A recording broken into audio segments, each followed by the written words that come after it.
Y'all ready to use this now for something? I guess so, huh? Can I address your question real quick? Yes. Okay. This is for everybody. If you've never seen something like this before, this might help you. Major mistake that we see is that students will want to do this. That if you have addition between two things and you square it or cube it or whatever, that they just want to put the squared on each one. So let me try and convince you that that's not true, all right? And to convince you, I'm going to try and do it visually. So let's all agree on something real quick. If I draw a rectangle, and I tell you that this side is 2 and this side is 5, what's the area of this rectangle? 10, right? You go 2 times 5? Okay, I need that. All right, so I'm about to draw something for you. I'm going to draw like an XY grid. And what I'm going to do is I'm going to take a measuring stick out here, and I'm going to measure out some random value, like right there, okay? Right there. I'm just going to mark this. I'm going to call that right there, and I'm going to do the same thing up here, okay? I'm going to call that X, okay? So X out this way and X out that way, right? Then I'm going to measure out 2 inches. That's 2 inches. So right there, just between here and here is 2. And I'm going to put the same thing up here, 2 inches right there. That's 2. Okay? Got that? Now, what is the total length of this side all the way from here all the way over to there? What is that length? X plus 2. And what is the length from here all the way up to that top edge there? X plus 2 again, right? Okay. Now, shoot, I meant to put 3 because I wanted to match this. Sorry. Can I just change that to a 2? And make that 4. That's the common mistake, isn't it? All right. So we're trying to figure out what X plus 2 squared is, right? So watch this. If I draw this square right here,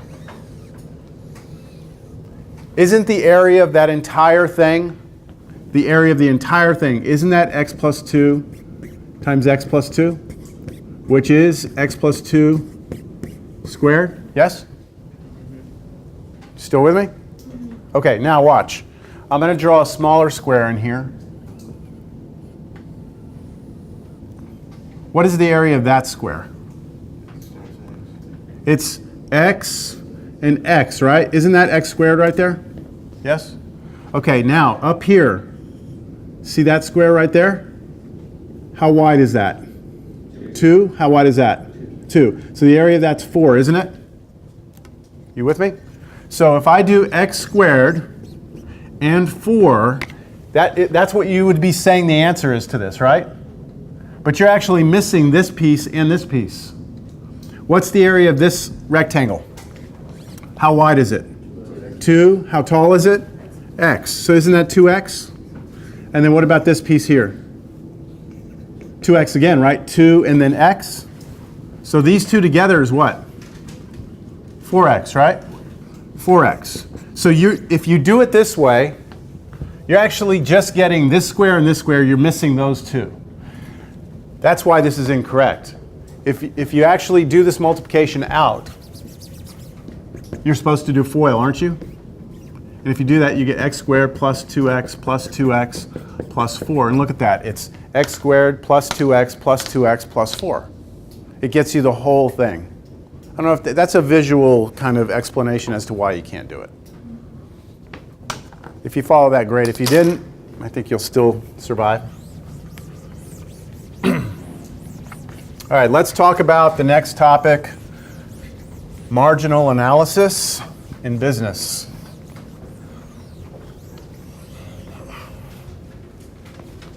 And let me make sure it's not this next section, it's 10.7.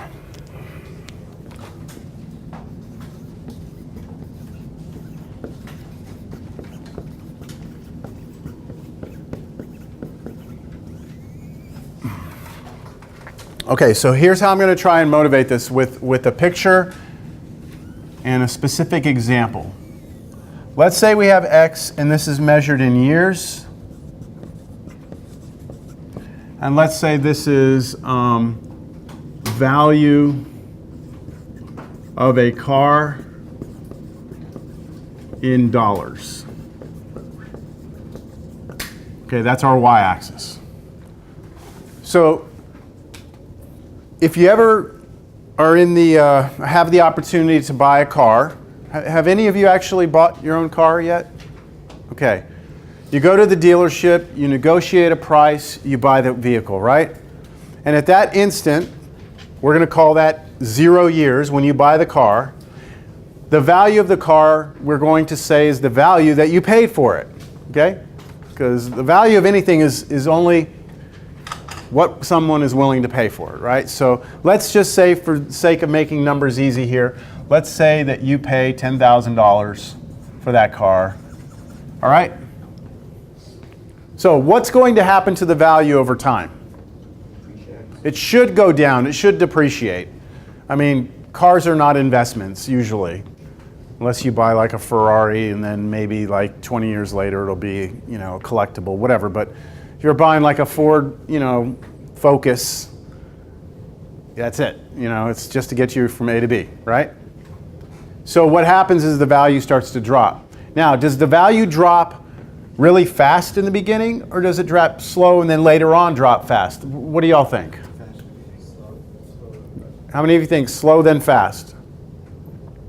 How many of you think fast then slow? I think this would depend on the vehicle. Okay? What I can tell you is this: if you buy a new car, brand new car, the moment you drive it off the lot, its value drops by thousands of dollars.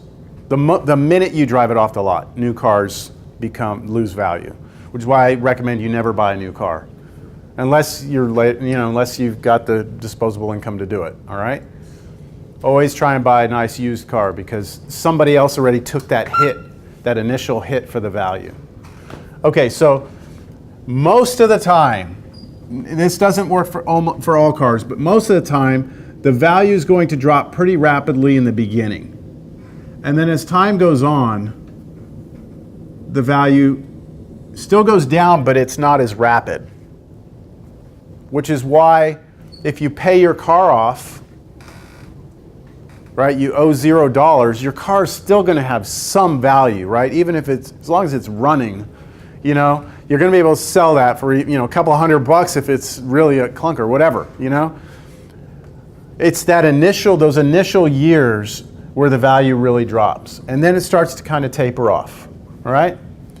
So what we're interested in a class like this is, and the reason we're talking about derivatives is because if we go and we look at the slope of a tangent line, let's say we go to year 1, year 2, I'm just going to put some things in here, year 3, year 4, year 5, year 6, okay? If we start looking at these, at year 1, if you go to try and sell your car, it's going to have some value to it, isn't it? Not as much as you bought it for, but it's going to have some value. And let's just make up a number here. Maybe a year later it's only worth $8,000, okay? And then maybe in year 2,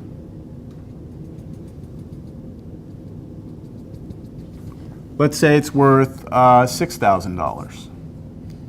All right, let's make it $6,500. I'm making these numbers up.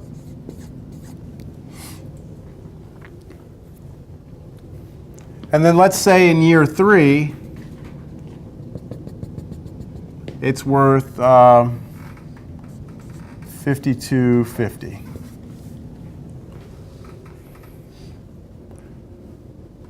What we can do right now is we could say, what's the value of the car? Like, what is the value of the car after 1 year? You could answer that question right now, couldn't you?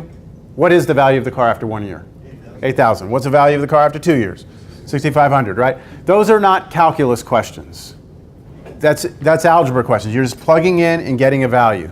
What's more interesting is how fast is the car depreciating at year 1? How fast is the depreciation?